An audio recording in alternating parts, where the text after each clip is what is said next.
नमस्कार दोस्तों। आजकल किसी के पास भी टाइम नहीं है। लोग अपने सपनों को बहुत जल्दी पाना चाहते हैं, बहुत जल्दी करोड़पति बनना चाहते हैं, शॉर्टकट से ही सब कुछ सीखना चाहते हैं। लेकिन एक बार अपने आप से पूछो कि अगर आपके सपने इतने बड़े हैं तो क्या आपके इन बड़े सपनों के लिए आपका ज्ञान भी बड़ा होना ज़रूरी नहीं है? क्या आपके मोटिवेशन का आधार बहुत स्ट्रांग नहीं होना चाहिए? आपने बहुत बार देखा होगा कि जब तक आप कोई मोटिवेशनल वीडियो देखते हो तब तक आपके अंदर बहुत जोश रहता है, लेकिन जैसे ही काम करना या पढ़ाई करना शुरू करते हो जोश पता नहीं कहाँ गायब हो जाता है। ये वीडियो थोड़ा लंबा है, लेकिन अगर आपने इसमें बताया गया रहस्य जान लिया तो ना तो आपको किसी और मोटिवेशन वीडियो और ना किसी ज्ञान की ज़रूरत पड़ेगी, और ना ही ऐसा कोई लक्ष्य होगा जो आज के बाद आप अपनी लाइफ में प्राप्त नहीं कर सकोगे। लेकिन ये कैसे पॉसिबल होगा? इसके लिए आपको शांति से बैठ के आंखें बंद करके इस वीडियो की पूरी बातों को जब तक समझ में ना आ जाए तब तक बार बार सुनकर अपने थॉट्स में बिठा लेना चाहिए। और अगर आप इस वीडियो को बीच में छोड़ के जाना चाहते हो तो कृपा करके आप इसको अभी स्किप कर दें, क्योंकि अधूरा ज्ञान बिना ज्ञान से भी ज़्यादा खतरनाक होता है। और खुद भगवान श्री कृष्ण ने गीता में कहा है कि कभी भी उस इंसान को सीक्रेट ज्ञान ज़बरदस्ती नहीं देना चाहिए जो उसको लेना नहीं चाहता। तो दोस्तों, एक सवाल का जवाब दीजिए। इस पृथ्वी के सबसे पहले, और इस पृथ्वी के ही नहीं बल्कि पूरे ब्रह्मांड के पास्ट, प्रेजेंट और फ्यूचर के सबसे महान मोटिवेशनल स्पीकर का नाम क्या है? जी हाँ, बांसुरी बजाने वाले भगवान श्री कृष्ण, जिन्होंने आज की तारीख से न जाने कितने ही युगों पहले महाभारत के युद्ध के मैदान में एक ऐसा ज्ञान दिया था जो आज 21वीं सदी की दुनिया पर, आज के लोगों की लाइफ स्टाइल पर एकदम सही बैठता है। और ये जानकर बड़े बड़े लोग और रिसर्च करने वाले हैरान हो जाते हैं कि ऐसा कैसे हो सकता है। उस महाभारत के युद्ध के मैदान में दिए गए ज्ञान को पढ़कर Albert Einstein, Mahatma Gandhi, Swami Vivekananda, Annie Besant, Sunita Williams और ना जाने कितने ही लोगों ने भी अपना जीवन बदल दिया। अगर आप ये सोचेंगे कि भागवत गीता में सिर्फ ये लिखा है कि भगवान की पूजा कैसे करते हैं तो आप गलत हैं, क्योंकि भागवत गीता सिर्फ एक किताब या धार्मिक ग्रंथ नहीं है, बल्कि इसमें वो नॉलेज है जो इस पृथ्वी पर जितने भी लोग जन्म लेकर के आते हैं उनको ये सिखाता है कि इस दुनिया में सपने पूरे कैसे किए जाते हैं, पर्सनैलिटी कैसे बनाते हैं, पॉजिटिव एनर्जी कहाँ से लाते हैं, खुशी क्या होती है, कितनी भी बड़ी प्रॉब्लम्स का सॉल्यूशन कैसे ढूंढते हैं, डिसीज़न कैसे लिया जाता है, किसी भी ब्रेकअप से, सदमे से बाहर कैसे निकलते हैं, इमोशनली स्टेबल कैसे होते हैं, किसी भी बिजनेस को सक्सेसफुल कैसे बनाते हैं, मेहनत कैसे की जाती है, हम क्या है, कौन है, जिंदगी जीने का सही तरीका क्या है, मरने के बाद हमारे साथ क्या होगा, ये ब्रह्मांड कैसे बना, क्या भगवान है, और अगर है तो कहाँ है, क्या आप भी पुनर्जन्म लेंगे, ये लाइफ रियल है या फिर एक इल्यूजन या एक सपना।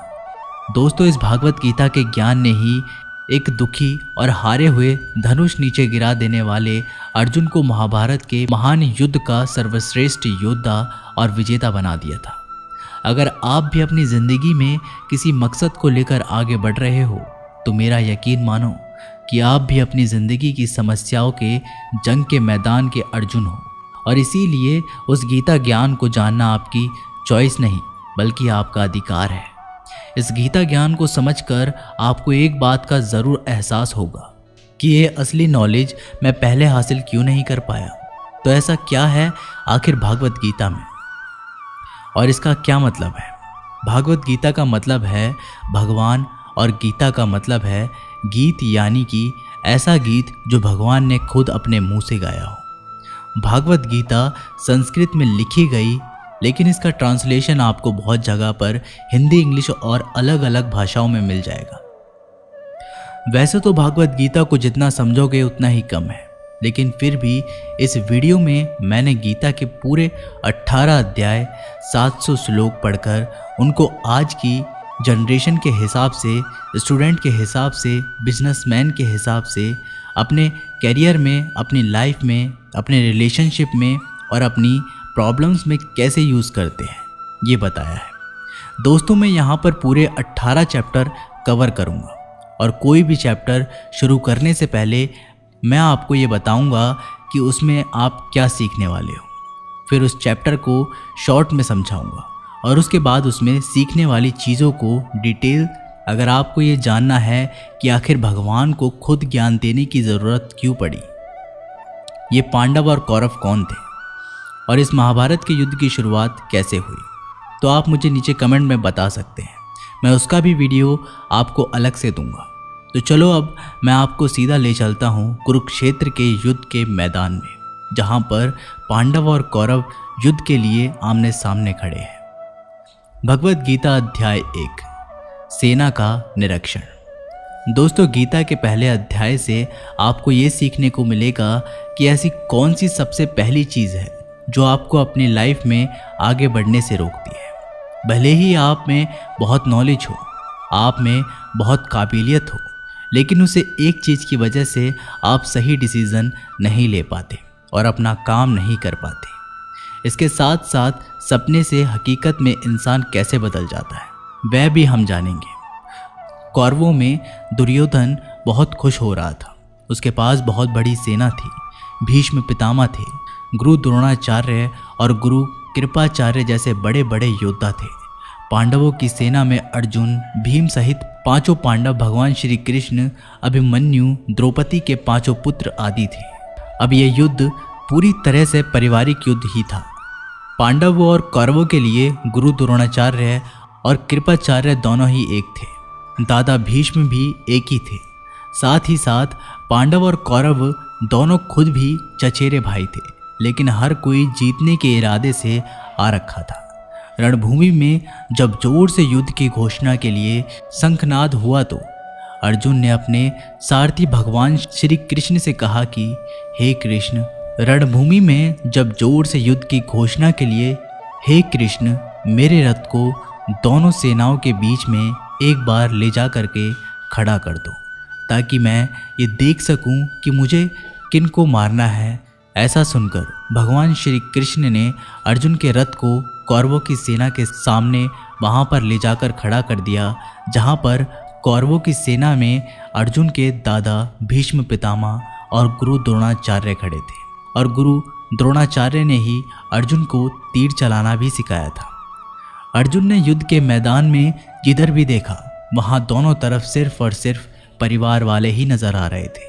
ये देखकर अर्जुन बहुत दुखी हो गया और कृष्ण से बोले, यहाँ तो हर कोई मेरा सगा संबंधी ही है। मैं अपने ही लोगों को युद्ध में नहीं मार सकता। मुझे इस राज्य के लिए तो क्या, अगर कोई तीनों लोक भी दे दे तो मैं ऐसा युद्ध नहीं करूँगा जिसमें मुझे अपनों को ही मारना पड़े। इस तरह से अर्जुन पूरे दुखी होकर और खुद को कोसते हुए अपने धनुष को छोड़कर रथ में वापस जाकर बैठ गए। दोस्तों, गीता के इस फर्स्ट चैप्टर में हमें ये सीखने को मिलता है कि वास्तविकता सोच से अलग होती है। हमें नहीं पता होता कि जब हम कोई काम करने का इरादा लेकर जा रहे होते हैं तो वहाँ पर क्या हो सकता है। जब हम किसी बुरी चीज़ का सामना करते हैं तो हम संयम खो बैठते हैं और घबरा जाते हैं, और घबरा जाने के बाद हम हमारा ही असली रूप भूल जाते हैं। भले ही अर्जुन युद्ध कला के मास्टर थे और भले ही वो युद्ध करने के लिए मैदान में धनुष उठाकर चले आए, लेकिन युद्ध सिर्फ हथियार चलाने से नहीं होता, उसके लिए इरादे भी होने चाहिए। इमोशनल स्टेबिलिटी चाहिए होती है। मैदान में आकर अर्जुन को अपनी ड्यूटी से ज़्यादा फैमिली और गुरुओं से मोह हो गया और उससे फिर वो दुखी हो गए। वो युद्ध करने का डिसीज़न नहीं ले पाए। इससे ये भी सीखने को मिलता है कि ज़िंदगी में हमें हमारा कर्म करने से सबसे पहले रोकने वाला कोई होता है तो वो है हमारा मोह, यानी कि अटैचमेंट। आप सुबह जल्दी उठ सकते हो, लेकिन आपको नींद और आलस का मोह होता है। अर्जुन एक क्षत्रिय थे और युद्ध करना ही उनका काम था, और वो युद्ध करने में बहुत अच्छी तरह से ट्रेंड थे। लेकिन वो अटैचमेंट में आकर अपना कर्म भूल गए। इसलिए अगर लाइफ में आपको चुनौतियों से लड़ना पड़े तो आपको आपके अटैचमेंट को सेक्रीफाइस करना आना चाहिए। दोस्तों, इसको आप इस तरह से भी समझ सकते हो, मान लो आप किसी से बहुत प्रेम करते हो लेकिन वह मनुष्य आपके प्रेम की कदर नहीं करते। ऐसे में आपको उसका प्रेम पाने का मोह नहीं होना चाहिए, क्योंकि अटैचमेंट किसी भी तरह का हो, जब तक वो है आप अपनी लाइफ के अर्जुन नहीं बन पाओगे। भगवत गीता अध्याय 2, गीता का सार। दोस्तों, गीता के दूसरे अध्याय से हमें इमोशनल स्टेबिलिटी, आत्मा, मृत्यु, पुनर्जन्म, डिसीजन मेकिंग के बारे में सीखने को मिलता है और गुस्से का सबसे बड़ा रीज़न और उसका सलूशन क्या है, कैसे आप किसी भी कंडीशन में खुश रह सकते हो और मेहनत कैसे करते हैं, ये भी आपको सीखने को मिलेगा। जब अर्जुन ने युद्ध करने से मना कर दिया तब सारथी श्री कृष्ण अर्जुन से कहते हैं कि अर्जुन, ये तुम्हें अचानक से क्या हो गया है?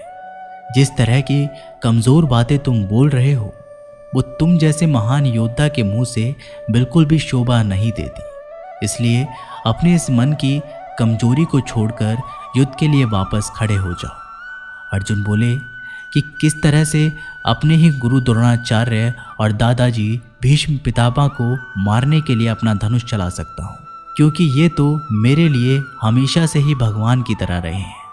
इस युद्ध को करने से अच्छा है कि मैं भिखारी बन जाऊँ, क्योंकि अपनों को ही मारूंगा तो जीत में भी मेरी हार ही है।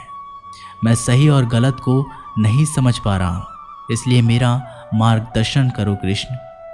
श्री कृष्ण मुस्कुराकर अर्जुन को देखने लगे। भले कोई इंसान उनसे कुछ मांगे और वो ना दे, ऐसा भी कभी हो सकता है क्या? यहीं से शुरू होता है भागवत गीता का वो ज्ञान जो आपको भी अर्जुन बनकर ध्यान से सुनना और समझना चाहिए। श्री कृष्ण बोले कि अर्जुन, ये तुझे अचानक से क्या हो गया है? तुझ जैसे इंसान को किसी दूसरे की मृत्यु को लेकर नहीं डरना चाहिए। और वैसे भी तुझे क्या लग रहा है, ये लोग तेरे मारने से मर जाएंगे और तू ही इनको मारेगा? इन सब लोगों का और तुम्हारा भी पिछला जन्म भी था और अगला जन्म भी होगा। इसलिए जैसा तुम सोचकर दुखी हो रहे हो वह ज्ञान तुम्हारा अधूरा है। और रही बात इनकी मृत्यु के पाप लगने की, तो ये समझ ले इनको मारने वाला तू नहीं बल्कि मैं हूँ।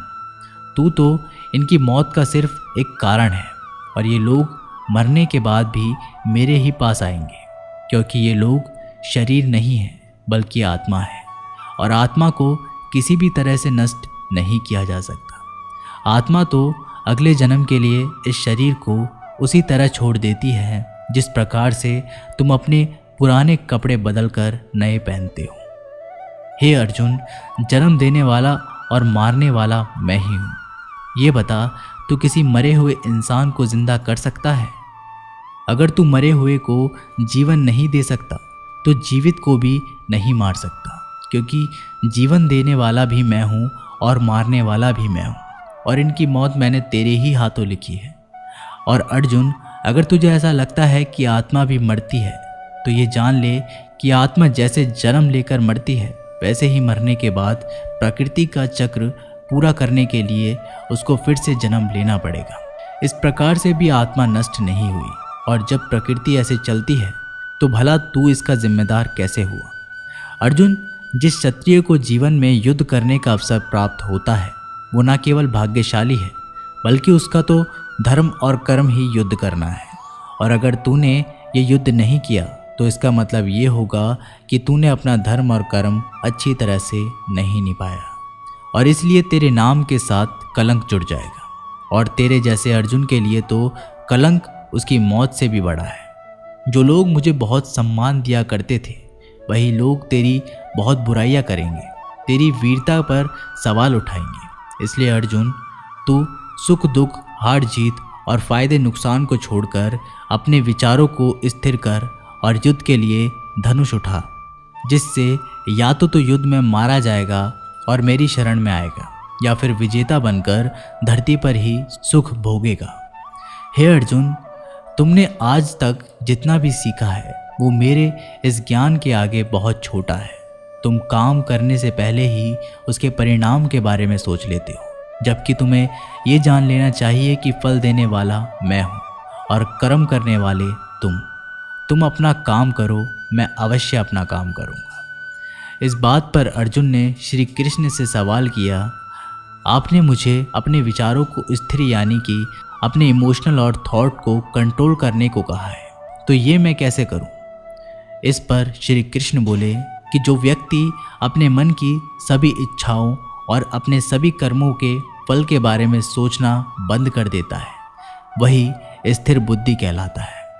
ऐसे व्यक्ति को ना तो खुद के साथ बुरा होने से दुख होता है और ना ही किसी अच्छे काम में खुशी होती है, जिसके मन से हर प्रकार का डर, भावना और क्रोध नष्ट हो जाते हैं, जो शुभ और अशुभ के चक्कर से बाहर निकल गया है और जो इस प्रकार से अपनी अच्छाइयों को वश में कर लेता है, जैसे कोई कछुआ खुद को खुद में ही समेट लेता है। उस मनुष्य की बुद्धि स्थिर हो जाती है, क्योंकि अपनी अच्छाइयों के बारे में सोचते रहने से हमें वो अच्छाई अच्छी लगने लगती है, क्योंकि अपनी इच्छाओं के बारे में सोचते रहने से हमें वो इच्छाएं अच्छी लगने लगती है। इच्छाएं अच्छी लगने लगती है तो फिर उन इच्छाओं को पूरा करने का मन करता है। अब उन इच्छाओं को पूरा करने में कोई रुकावट आती है तो फिर हमें गुस्सा आता है, और गुस्सा आने से इंसान पागल हो जाता है और फिर वो अपना कर्म और धर्म भूलकर खुद ही अपनी स्थिति से नीचे गिर जाता है। परंतु अगर कोई अपनी इच्छाओं को वश में करके उनका गुलाम नहीं होता तो उसका अंतरी मन शुद्ध रहता है और उसके दुख का अंत हो जाता है, और जब उसके सब सुख ही समाप्त हो जाते हैं तो उसकी बुद्धि स्थिर हो जाती है। परंतु जिसकी इच्छाएं और कामनाएं उसके मन से नहीं जाती है तो मनुष्य कभी शांत नहीं हो पाता, और जब शांत नहीं हो पाएगा तो वह खुश कैसे रहेगा भला? उसकी हालत तो उस नाव की तरह होती है जिसको उसकी इच्छाओं की हवा किसी भी दिशा में बहाकर ले जा सकती है। स्थिर बुद्धि वाला प्राणी तो उस समुद्र की तरह है जिसमें चाहे कितनी भी नदियां आकर मिले फिर भी उसको कोई फर्क नहीं पड़ता, और इसी तरह का स्थिर बुद्धि वाला प्राणी मृत्यु के बाद मेरी ही शरण में आता है। दोस्तों, अब आते हैं इस चैप्टर के अर्थ पर। आप में से बहुत सारे लोग होंगे जो अपने प्रियजनों को खो देते हैं, और आज तक आप लोगों में से जिसने भी अपने प्रियजनों को मृत्यु के द्वारा इस संसार से नहीं खोया है, उसको भी ये जान लेना चाहिए कि ज़िंदगी में भी उनके किसी सबसे प्रिय, यहाँ तक कि खुद भी, मौत एक दिन ज़रूरी है। लेकिन इससे उदास होने की कोई बात नहीं है, क्योंकि खुद भगवान ने ही कहा है कि हम अपने जन्म से पहले भी इस दुनिया में नहीं थे और मौत के बाद भी नहीं रहेंगे, लेकिन उस समय हम किसी न किसी रूप में इस ब्रह्मांड में ज़रूर रहेंगे, और इसके लिए हमें मौत से नहीं डरना चाहिए, क्योंकि या तो हमारा पुनर्जन्म होगा या फिर हम परमात्मा में हमेशा के लिए मिल जाएंगे। और जब सब लोग आखिरी में एक ही जगह मिल जाएंगे तो फिर क्या भावुक होना। और यही प्रकृति का नियम भी है, और हम कोई शरीर नहीं है जो हमें डरने की ज़रूरत है। हम आत्मा है और उसी का अंश है जिसको हम भगवान कहते हैं, और अगर हमें बनाने वाला भगवान है तो फिर हमें उससे ही मिलने का प्रयत्न करना चाहिए। ये दुनिया तो मात्र उस ईश्वर का एक माया जाल है। अब दोस्तों, अर्जुन डिसीज़न नहीं ले पा रहे थे। जब भी हम कोई डिसीज़न लेते हैं तो एक तरफ हमारा अटैचमेंट होता है और दूसरी तरफ वो होता है जो हमें करना चाहिए, और इसी मोह के चक्कर में हम वो नहीं कर पाते जो हमारा रियल काम होता है और जो हमें लाइफ में सफलता के रास्ते पर आगे ले जाता है। उदाहरण के लिए, अगर आपके घर में दूर पढ़ाई करने के लिए या सपने पूरे करने के लिए घर से दूर जाना पड़ रहा है तो आपको अपने परिवार का मुंह छोड़ना होगा। इसी तरह से आपको हर डिसीज़न में ये देखना है कि आपकी लाइफ में मुंह कौन कौन से हैं और आपके कर्तव्य के लिए ज़रूरी क्या है। इसके बाद बात करते हैं कि हमारे प्रॉब्लम्स का सबसे बड़ा कारण क्या है और उनका सबसे बड़ा सॉल्यूशन भी क्या है। दोस्तों, हमारे दुखों का सबसे बड़ा कारण है हमारी अपनी इच्छाओं के बारे में सोचना। जब हम अपनी इच्छाओं के बारे में सोचते हैं तो समय बीतने के बाद हम उनको पूरा करने की भी कोशिश करते हैं, और जब वो कोशिशें नाकाम हो जाती है तो हमारे अंदर गुस्सा पैदा हो जाता है। और गुस्सा ऐसी चीज़ है जिसको अगर किसी ने शरीर छोड़ने से पहले नहीं छोड़ा तो कभी आप अपने जीते जी खुश नहीं रह पाओगे। आप हमेशा अपने आप को समस्याओं से घिरा हुआ पाओगे, क्योंकि ये दुनिया तो सिर्फ आपका ही रिफ्लेक्शन है। अब आप ये भी बोलोगे, अगर ज़िंदगी में कोई इच्छा ही नहीं रखोगे तो सक्सेस कैसे हासिल होगी, नाम कैसे कमाओगे? तो दोस्तों, इसके बारे में भगवान श्री कृष्ण ने कहा है कि सबसे पहले आप अपने कर्म को पहचानिए, यानी कि आपके लिए ऐसा क्या करना ज़रूरी है जो आपको अपना लक्ष्य प्राप्त करवाएगा, और उसके बाद सफल होने की उम्मीद या असफल होने का डर मन में पैदा किए बिना अपने काम को ऐसे करें जैसे वो काम आप नहीं बल्कि खुद भगवान कर रहे हैं। और इस तरह से आपकी हिम्मत कभी नहीं टूटेगी, क्योंकि आपको ये लगेगा कि ये काम मैं नहीं बल्कि मेहनत भगवान कर रहे हैं। और इसी तरह से आपकी हिम्मत कभी नहीं टूटेगी, क्योंकि आपको ये लगेगा ही नहीं कि आप मेहनत कर रहे हो। भगवत गीता अध्याय 3 कर्मयोग। दोस्तों, अब गीता के 3rd चैप्टर में हम जानेंगे कि ऐसी कौन सी 2 चीज़ें हैं जो आपको इस दुनिया में कुछ भी हासिल करके दे सकती हैं। इसमें यह भी जानेंगे कि हम क्या हैं और हमारे अपने मन को काबू करके अपनी सभी गंदी आदतें कैसे छोड़ें और अपनी मनचाही मंजिल प्राप्त कैसे करें। अर्जुन बोले, हे कृष्ण, आपकी बातें सुन के ऐसा लग रहा है कि जैसे ज्ञान कर्म से ज़्यादा सही है, लेकिन आप तो मुझे सन्यासी बनाने की जगह युद्ध करने के लिए बोल रहे हो। तो आप ये बताइए कि ज्ञान का रास्ता अपनाकर सन्यासी बनूं या कर्म का रास्ता अपनाकर युद्ध लड़ूं? ये सुनकर श्री कृष्ण बोलते हैं, इस संसार में मैंने खुद ने ही 2 तरह के योग बनाए हैं। योग मतलब ऐसा रास्ता जिससे हम अपना जीवन सफल बनाते हैं। उसमें से एक है ज्ञान योग और दूसरा है कर्म योग। और अर्जुन, तुम एक मनुष्य हो, तुम चाहकर के भी अपने शरीर के कर्मों को पूरी तरह से नहीं छोड़ सकते। उदाहरण के लिए तुम्हें हर पल सांस तो लेना ही पड़ेगा, अगर पेट है तो खाना ही पड़ेगा, और अगर तुम इन सब को किसी भी शक्ति से रोकना भी चाहोगे तो क्या निश्चित है कि तुम अपनी इच्छाओं के बारे में नहीं सोचोगे? कहने का मतलब है कि तुमसे जाने अनजाने में कर्म तो हो ही जाएगा, क्योंकि तुम मनुष्य हो और तुम तो वैसे क्षत्रिय हो, तो तुम अपने धर्म से भी बंधे हो। इसलिए तुम्हारे लिए सन्यास के रास्ते की जगह कर्म का रास्ता ज़्यादा सही है। मतलब ज्ञान योग का संयोग की जगह है, कर्म योग ज़्यादा सही है। इसलिए तुम ये सोचकर कि ये काम तुम नहीं कर रहे हो, बल्कि प्रकृति का गुलाम होकर तुम्हारा शरीर कर रहा है, फल की इच्छा किए बिना अपना कर्म योग करो। अगर तुम अपने आप को खुद के कर्म का कर्ता यानी करने वाला नहीं मानोगे तो तुम्हारा कर्ता बनूंगा, और जब मैं तुम्हारा कर्ता बनूंगा तो तुम्हें बिना मांगे ही वो सब सुविधाएं, सुख और राज्य दे दूंगा जिसकी तुम्हें ज़रूरत होगी। बिना मेहनत किए ही सुख सुविधाएं और राज्य का भोग किया तो तुम एक चोर कहलाओगे और तुम कभी परमात्मा यानी कि मुझसे नहीं मिल पाओगे। जिस तरह से महान लोग खाने के लिए नहीं बल्कि जीने के लिए खाते हैं, उसी तरह से तुम भी परिणाम के लिए नहीं बल्कि कल्याण के लिए युद्ध करो। हे अर्जुन, तुम मनुष्य में सबसे बड़े हो, इसलिए जैसा तुम करोगे ठीक वैसा ही तुम्हारी संतान यानी आने वाली दुनिया करेगी। अर्जुन, अब तुम मुझको ही देख लो, मैं तो भगवान हूँ, मुझे भला किसी काम को करने की ज़रूरत क्या है? पर मैं इसलिए अपना कर्म करता हूँ क्योंकि मनुष्य की आत्मा मेरा ही छोटा सा अंश है, और जैसा मैं करूँगा वैसा ही फिर मनुष्य करेगा, और इस तरह से तो पूरी सृष्टि ही नष्ट हो जाएगी। कोई अगर तुम्हारा साथ भी ना दे या तुम्हारी आलोचना भी करे तो तुम उनको बिना कुछ कहे सिर्फ अपना कर्म करते जाओ, और ऐसा करने पर वह मनुष्य भी कुछ समय बाद तुम्हारे जैसा ही करने लग जाएगा। जो व्यक्ति ये सोचता है कि वह कर्म खुद करता है, उससे बड़ा मूर्ख और दुखी दुनिया में और कोई नहीं है, और ज्ञानी लोगों के द्वारा मूर्खों को कभी नहीं छेड़ा जाना चाहिए।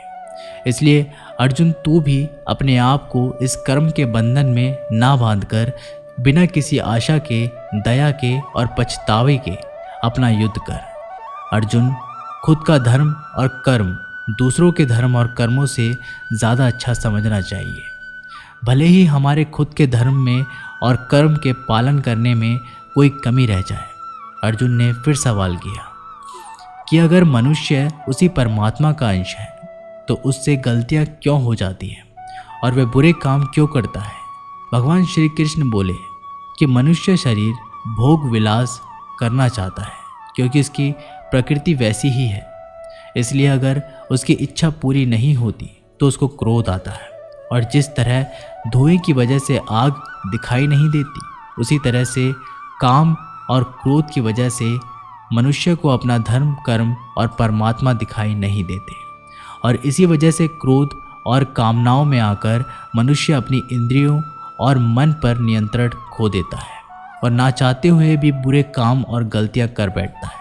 अर्जुन, तू हमेशा याद रखना, इस शरीर से ज़्यादा शक्तिशाली है इसकी इंद्रियां, इंद्रियों से ज़्यादा शक्तिशाली है मन, मन से ज़्यादा शक्तिशाली है बुद्धि, और बुद्धि से ज़्यादा शक्तिशाली हो तुम, यानी कि आत्मा। इसलिए अर्जुन, अपनी आत्मा से अपनी बुद्धि को वश में कर। बुद्धि मन को वश में करेगी, मन इंद्रियों को वश में करेगा और इंद्रियां शरीर को, यानी कि तुम्हारे बुरे कर्मों को। दोस्तों, श्री कृष्ण की कही बातों को हम आज की लाइफ के हिसाब से समझते हैं। देखो, इस दुनिया में रिजल्ट दो ही चीज़ों से आते हैं, ज्ञान और कर्म, मतलब नॉलेज और एक्शन, लेकिन दोनों अलग अलग हैं। आज की दुनिया में हम दोनों चीज़ों को आपस में रिलेट करके देखेंगे। हमारे लिए नॉलेज भी उतना ही ज़रूरी है जितना एक्शन। नॉलेज का मतलब यह नहीं है कि आप सिर्फ एग्ज़ाम पास करने के लिए सिलेबस को रटते हो, बल्कि नॉलेज का मतलब है कि आप सबसे पहले ये जानो कि आपके गोल्स क्या हैं, आपकी कैपेसिटी और आपके इश्यूज़ क्या क्या हैं, और इन सबको मिलाकर गोल्स तक पहुंचने की आपकी प्लानिंग क्या है। यह है आपका नॉलेज, यानी कि ज्ञान योग। इसके अलावा आपको एक और चीज़ जाननी चाहिए कि मेरे भाई, आप शरीर नहीं हो, आप एक आत्मा हो। आपकी आत्मा यानी आप खुद अपने इमोशनल, अपने थॉट्स और अपनी एक्टिविटीज़ से बहुत ऊपर हो। और अगर आप ऐसा सोचोगे तो मैं दावे के साथ कह सकता हूँ, आप 99% नहीं बल्कि 100% अपनी प्रॉब्लम से ऊपर उठ जाओगे। इसके बाद इस चैप्टर में दूसरा रास्ता बताया गया है, कर्मयोग, यानी कि आपके शरीर के एक्शंस के लिए भगवान ने ये बोला है कि हमें कभी भी ये नहीं सोचना चाहिए कि काम हम कर रहे हैं, और जब हम ये सोचेंगे कि काम नहीं कर रहे हैं तब इसके दो फायदे होंगे। एक तो कि ये आप अपनी मेहनत के रिजल्ट को लेकर टेंशन में नहीं रहोगे, और दूसरा ये कि आप इमोशनली स्टेबल होकर अपनी बेस्ट मेहनत कर पाओगे। इसके साथ साथ आपको कभी भी अपने बुरे या अच्छे रिजल्ट को खुद पर लेकर खुद नहीं करना चाहिए, क्योंकि श्री कृष्ण की बातों के अनुसार मनुष्य को सिर्फ कर्म करने का अधिकार दिया हुआ है। इसके अलावा आप अपनी किसी भी बुरी आदत से कैसे छुटकारा पाएं, इसको बहुत ही आसान शब्दों में बताया गया है कि आप अपने को उस आत्मा का ही छोटा सा रूप यानी कि आत्मा समझो, और आत्मा के ध्यान से अपने ब्रेन से अपने मन को काबू में करोगे, और इसके बाद में आपका मन अपने आप के सभी फिजिकल सेंस यानी कि इंद्रियों को काबू में कर लेगा। और जब आपकी इंद्रियां आपके काबू में हो जाएगी तब बुरी आदत छोड़ना तो क्या कुछ भी मुश्किल नहीं है। भगवत गीता अध्याय 4 दिव्य ज्ञान। गीता के चौथे अध्याय से हम जानेंगे कि भगवान कब और किस रूप में धरती पर जाते हैं, भगवान को कैसे प्राप्त किया जाता है, गुरु से ज्ञान कैसे लिया जाता है, ज्ञान लेना ज़रूरी है। श्री कृष्ण बोले कि अर्जुन, जो महान गीता ज्ञान मैं तुझे बता रहा हूँ, मैंने बहुत पहले से ही पृथ्वी पर बताया था, लेकिन समय के साथ वो लुप्त हो गया। इस पर अर्जुन बोले कि हे कृष्ण, आप तो अभी वर्तमान काल में हो, तो आप बहुत पहले के समय में ऐसा कैसे कर सकते हो। श्री कृष्ण बोले कि अर्जुन, तुझे नहीं पता कि तेरे और कितने जन्म हो चुके हैं। जब जब इस संसार में धर्म का नाश होता है तब तब मैं अधर्म का नाश करने इस धरती पर मानव रूप में आता हूँ और कर्म करके अपना शरीर यहीं छोड़कर वापस चला जाता हूँ। जिस तरह से कोई शिष्य मुझे बहुत प्रेम करता है उसी प्रकार से मैं भी अपने शिष्यों से बहुत प्रेम करता हूँ। मैंने भले ही इस संसार को बनाया है लेकिन फिर भी ये नहीं सोचता कि ये मैंने बनाया है। इसलिए मनुष्य को भी कर्म करते समय ये नहीं सोचना चाहिए कि मैं कर रहा हूँ। जो मनुष्य किसी भी कर्म के फल और सुख दुख से परे होकर कर्म करता है वही सबसे अच्छा है। जिसको अपने शरीर पर कोई घमंड नहीं होता, उसको वश में रखता है, वही मनुष्य में सबसे ऊंचा है। और अर्जुन, जो मनुष्य इस धरती में खुश नहीं रह पाता वह परलोक में भी खुश नहीं होता। इसलिए किसी भी मनुष्य को अपने गुरु को पहचान कर, अपनी इंद्रियों को जीत कर, अपना लालच छोड़कर उनकी सेवा करके उनसे वह ज्ञान सीखना चाहिए जिससे बड़े बड़े पापी भी मेरी शरण में आ जाते हैं। जिस तरह से आग सूखी लकड़ियों को जला देती है उसी तरह से गुरु से सीखा हुआ ज्ञान भी हर ज्ञान को मिटा देता है। हमेशा कर्म करने वाला और हमेशा मुझ में श्रद्धा रखने वाला ही मुझको प्राप्त कर सकता है। इसलिए जिसने भी कर्म योग से सभी कर्मों को और खुद को एकाग्रता मानते हुए परमात्मा को अर्पण कर दिया है, ऐसे मनुष्य को उसके कर्म कभी नहीं बांधते। इसलिए अर्जुन, तू भी मेरे इस दिए हुए ज्ञान से ये समझ कि कर्म तू नहीं बल्कि मैं कर रहा हूँ। दोस्तों, इस चौथे चैप्टर में ये साफ कहा गया है कि जब भी धरती पर मानवता का नाश होता है और नेगेटिव एनर्जी लोगों में ज़्यादा होती है तब तब भगवान किसी भी रूप में आकर धर्म को फिर से स्थापित करते हैं। इसमें यह भी बताया गया है कि अगर किसी से आपको कुछ सीखना है तो सबसे पहले आपके मन में उसके प्रति रिस्पेक्ट होनी चाहिए, कोई लालच नहीं होना चाहिए और बुरी भावना भी नहीं होनी चाहिए। और ये नॉलेज लेना और सीखना हमारे लिए ज़रूरी क्यों है? क्योंकि हम चाहे किसी भी फील्ड में हों, ऑब्वियस सी बात है कि हमें उस फील्ड के गुरु से ज्ञान तो लेना ही पड़ेगा। और ज्ञान ऐसा तरीका है जो इस लाइफ में आपके टारगेट से और उस लाइफ में आपके परमात्मा से मिल सकता है। भगवत गीता अध्याय 5 कर्म सन्यासी। भगवत गीता के 5वें चैप्टर में हम जानेंगे कि अपने गोल्स को कैसे प्राप्त किया जाता है और किस तरह से हमारा शरीर हमको आलस से बांधने की कोशिश करता है। अर्जुन बोले, हे श्री कृष्ण, मैं अभी भी ये समझ नहीं पा रहा हूँ कि मेरे लिए कर्म ज़्यादा अच्छा है या कर्मों से संन्यास। श्री कृष्ण बोले, देखो अर्जुन, भले ही संन्यास और कर्म दो अलग अलग रास्ते हों लेकिन दोनों की मंजिल एक ही है और वो है भगवान। जो व्यक्ति अपने मन को भटकने नहीं देता, जो कर्म करके भी यही समझता है कि कर्म उसने नहीं बल्कि परमात्मा ने किया है, और जो सभी जीव जंतुओं को उसी परमात्मा का हिस्सा मानता है, वह मनुष्य मरने के बाद परमात्मा में ही मिल जाता है। महान पुरुष अपना हर काम खुद के विचारों को साफ करने और दूसरों का कल्याण करने के लिए ही करते हैं। परमात्मा कभी भी मनुष्य को बुरा काम करने के लिए नहीं उकसाता, बल्कि लोग ही अपने क्रोध और मोह में आकर बुरे कर्मों के साथ साथ उनके फलों का भी निर्माण करते हैं। मैं तो बस उनका फल उन्हीं को वापस देता हूँ। इस शरीर को चाहे कितना भी सुख दे दो, उसकी इच्छाएं तब भी पूरी नहीं होती। इसलिए अर्जुन, तेरे जैसे बुद्धिमान व्यक्ति को शरीर की इच्छाओं में मन नहीं लगाना चाहिए। इस संसार का असली योगी तो वो है जिसने अपने शरीर का नाश होने से पहले अपने क्रोध का नाश कर लिया हो, जो संपूर्ण प्राणियों का हित करता है, जिसका मन किसी भी कर्म में नहीं बनता और जो अपने भटकते हुए मन को एक जगह केंद्रित करके परमात्मा को याद करता है। वही व्यक्ति सुखी भी है, वो परमेश्वर सहित सबका प्यारा भी। हे अर्जुन, ये इंद्रियां, मन, बुद्धि, इच्छा, आशा, डर और क्रोध ही तेरे दुश्मन हैं, इनका त्याग कर।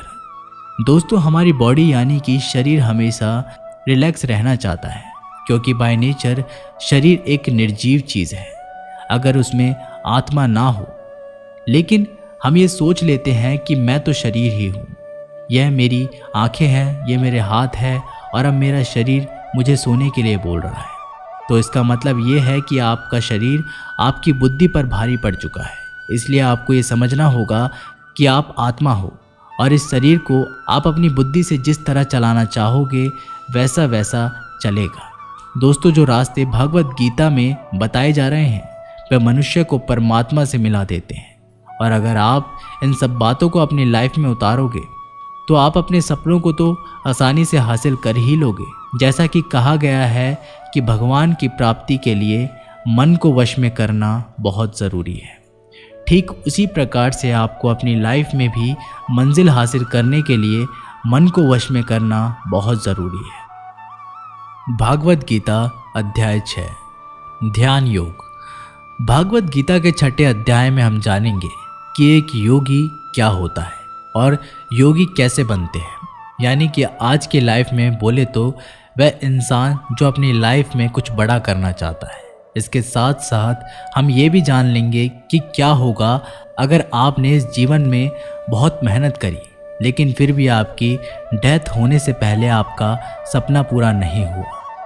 श्री कृष्ण बोले, केवल अपने सांसारिक कर्मों को त्यागने वाला ही योगी नहीं होता, बल्कि जो व्यक्ति करने योग्य सब काम को करता हुआ उनके फल का लालच नहीं करता, वही असली योगी कहलाता है। जो व्यक्ति अपने मन को जीत लेता है तो उसके लिए संसार में और कुछ भी जीतना ज़रूरी नहीं होता, और जिसका मन इधर उधर भटकता रहता है उसके लिए इस संसार में कुछ भी पाना आसान नहीं होता। क्योंकि हमारा गुलाम मन हमारा मित्र होता है, और अगर हम उसके गुलाम बन जाते हैं तो वो हमारा सबसे बड़ा शत्रु बन जाता है। जो व्यक्ति अपने मन के और संसार के किसी भी विचार, वासना या वस्तु से मोहित नहीं होता, और जो मित्र, दुश्मन, महात्मा, पापी, जीव जंतु आदि के प्रति समान दया भाव रखता है, वही योगी की असली निशानी होती है। अर्जुन, और इस तरह का जब योगी भाव आने लगे तो बिना किसी आशा के, बिना किसी भय के अपने मन को मित्र बनाकर मेरा ध्यान करना चाहिए। ऐसा योगी उसी तरह से अपने वचन पर स्थिर रहता है जैसे पूरी तरह रुकी हुई हवा में दीपक की लौ होती है। जब जब भी उसका मन भटके तब तब उसको उस इच्छा को वश में करके फिर से मन को केंद्रित करना चाहिए। और जब योगी इस संपूर्ण ध्यान की अवस्था में आ जाता है तो बड़े से बड़ा दुख भी उसको उसके स्थान से नीचे नहीं गिरा सकता। अर्जुन ने कहा, मगर हे कृष्ण, ये मन बहुत ही चंचल और हठीला है। इसको एक जगह पर रोकना हवा को एक जगह पर रोकने की तरह बहुत मुश्किल है। श्री कृष्ण बोले, हाँ, ये सत्य है कि मन को वश में करना बहुत ही कठिन है, लेकिन ये भी जान लो कि बार बार योग अभ्यास और आत्मविश्वास से असंभव को संभव बनाया जा सकता है। अर्जुन ने फिर से पूछा कि हे कृष्ण, अगर कोई योगी इस तरह से ध्यान केंद्रित करके योग करे, लेकिन अगर अंतिम समय में किसी कारणवश उसका मन भागने लगे तो क्या उसकी पूरी तरह मेहनत शून्य हो जाएगी? श्री कृष्ण बोले, नहीं अर्जुन, निरंतर परमात्मा की तरह बढ़ना हर आत्मा का अधिकार है। अगर किसी कारणवश वह योगी आत्मा योग की राह से विचलित हो भी जाता है तो भी उसको योग भ्रष्ट पुण्य पुरुषों के लोक में कई वर्षों तक सुख का आनंद मिल जाता है, और वहाँ पर वह ध्यान भ्रष्ट योगी भी सुखमय समय बिताकर फिर से किसी पुण्य आत्मा के परिवार में जन्म ले लेता है, और इस तरह से उस आत्मा की यात्रा वहीं से शुरू हो जाती है जहाँ पर उसने पिछले जन्म में समाप्त करी थी, और इस प्रकार से उसे एक नया रूप, नया जीवन परमात्मा से मिलने के प्रयत्न के लिए फिर से मिल जाता है। अर्थात उसका पिछले जीवन में किया गया योग बेकार नहीं जाता, लेकिन लगातार प्रयत्न करने वाला योगी इसी जन्म में अपने जीवन चक्र से मुक्त होकर परमात्मा में विलीन हो जाता है। एक योगी तपस्या और विद्वानों से भी श्रेष्ठ है। इसलिए अर्जुन, तू भी योगी बन, क्योंकि योगियों में भी परम होता है, वह मेरा भी प्रिय होता है। दोस्तों, हर वो इंसान जिसकी आंखों में कुछ बड़ा करने का सपना है, उसको अर्जुन की तरह ही एक योगी बनना चाहिए। योगी वो इंसान है जो पूरी तरह से इमोशनली बैलेंस्ड है, न्यूट्रल है, जो दूसरों की बातें माइंड नहीं करता, हमेशा अपने टारगेट को पूरा करने के लिए मेहनत करता है। लेकिन दोस्तों, ज़िंदगी का किसको पता, भगवान ना करे कि ऐसा हो कि कोई इंसान उसके सपने पूरे होने से पहले ही मर जाए, तो उसकी तो मेहनत किसी काम की नहीं रही और सपने सपने ही रह गए। एक बात, बहुत ही सीक्रेट बात भगवान श्री कृष्ण ने इस अध्याय में बताई है कि अगर आप मेहनत कर रहे हो और आपने बहुत एक्सपीरियंस गेन कर लिया है, बहुत नॉलेज हासिल कर लिया है, लेकिन फिर भी आपको मंजिल नहीं मिल रही और किसी रीज़न की वजह से, परमात्मा ना करे ऐसा हो, पर आपकी डेथ हो जाए या सपने के लिए मेहनत करते करते बूढ़े होकर मर जाओ, तो इस केस में चाहे आपको जीते जी फल मिले या ना मिले, मरने के बाद आपको स्वर्ग में अपने कर्मों के अनुसार पूरा सुख मिलेगा। और जब आपके अच्छे कर्मों का बैलेंस खत्म हो जाएगा तो आप फिर से धरती पर जन्म लेकर आओगे और बाय नेचर आप ऐसे माहौल या घर में जन्म लेंगे जिसमें आपको पिछले जन्म के ज्ञान वाला लेवल नेचुरली ही मिल जाएगा और आपको उसके आगे की मेहनत करने के लिए फिर से एक पूरी नई जिंदगी मिलेगी। ऐसा मैं नहीं, स्वयं श्री कृष्ण ने योगी के बारे में बताते हुए इस गीता के 6ठे चैप्टर के श्लोक नंबर 37 से लेकर श्लोक नंबर 45 तक यही बात कही है और ये भी कहा है ये उनके लिए एप्लीकेबल है जो सच में बहुत बहुत मेहनत करते हैं। ये भागवत गीता सार आप यूट्यूब के अननोन राही चैनल पर सुन रहे हैं। भागवत गीता अध्याय 7, भगवान का ज्ञान। भागवत गीता के 7वें चैप्टर में बताया गया है कि ईश्वर किस तरह से इस संसार को चलाते हैं। ईश्वर को कौन से भक्त बहुत अच्छे लगते हैं, इंसान भगवान को क्यों नहीं जान पाता है। भगवान श्री कृष्ण बोलते हैं कि हे अर्जुन, अब मैं तुझे वो बात बताने वाला हूँ जिसको लेकर के तुझे इस संसार में दूसरा कोई भी ज्ञान जानने की ज़रूरत नहीं पड़ेगी। हजारों लोगों में से कोई भी एक मुझे प्राप्त करने की कोशिश करता है और ऐसे हजारों कोशिश करने वालों में से कोई एक ही मुझे बहुत समर्पण के साथ प्रेम करता है। मेरे 2 रूप हैं, एक जड़ रूप यानी कि जिसमें पृथ्वी, अग्नि, जल, वायु और आकाश के साथ साथ मन, बुद्धि और अहंकार है। वहीं दूसरा चैतन्य रूप जिसमें इस सृष्टि का चक्र, समय को भी मैं ही चलाता हूँ। जल, सूरज, चंद्रमा, ओमकार मैं ही हूँ। पृथ्वी की सभी पवित्र गंगा, अग्नि, बुद्धिजीवियों का तेज, तपस्वियों का तप, धर्मों का पवित्र कर्म, बलवानों का बल और अलग अलग समय कालों का बीज भी मैं ही हूँ।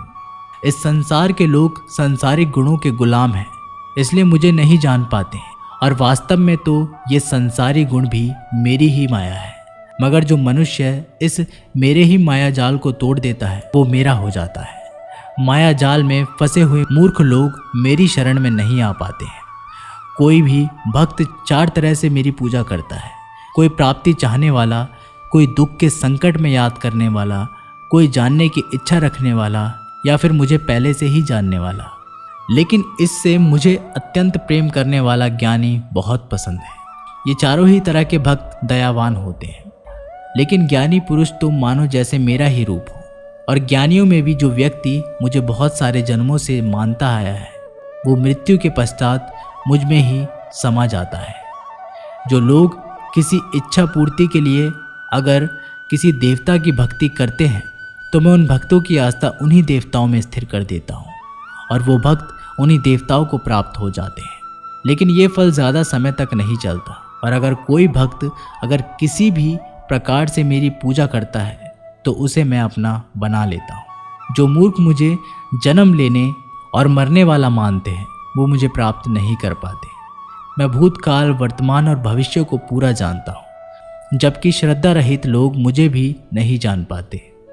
जो भक्त इस सांसारिक मोह और माया को छोड़कर श्रेष्ठ कर्मों का आचरण करके मेरी भक्ति करते हैं वो इस मृत्यु से मुक्त होकर मुझ में ही समा जाते हैं। तो दोस्तों, आज के समय के हिसाब से इस चैप्टर का मतलब आप इस तरह से निकाल सकते हैं, जब आप अपनी लाइफ में कोई टारगेट सेट करते हो तो आप टाइम बीतने के बाद टारगेट को भूलने लगते हो, क्योंकि डिस्ट्रैक्शन बहुत सारे होते हैं।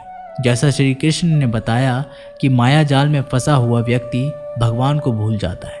ठीक वैसे ही कई बार बहुत मेहनत करने वाला व्यक्ति भी राह से भटक जाता है और सोचने लगता है कि ये टारगेट वारगेट सब बेकार है, लाइफ में मज़े लो, कल को पता नहीं रहूं या ना रहूं। और इस तरह के लोगों को गीता में मूर्ख कहा गया है, जो इतना भी नहीं जानते कि ये डिस्ट्रैक्शन तो खुद मेहनत करने वालों को आजमाते हैं कि ये इंसान उसमें उलझ कर रह जाएगा या उसको पार कर जाएगा।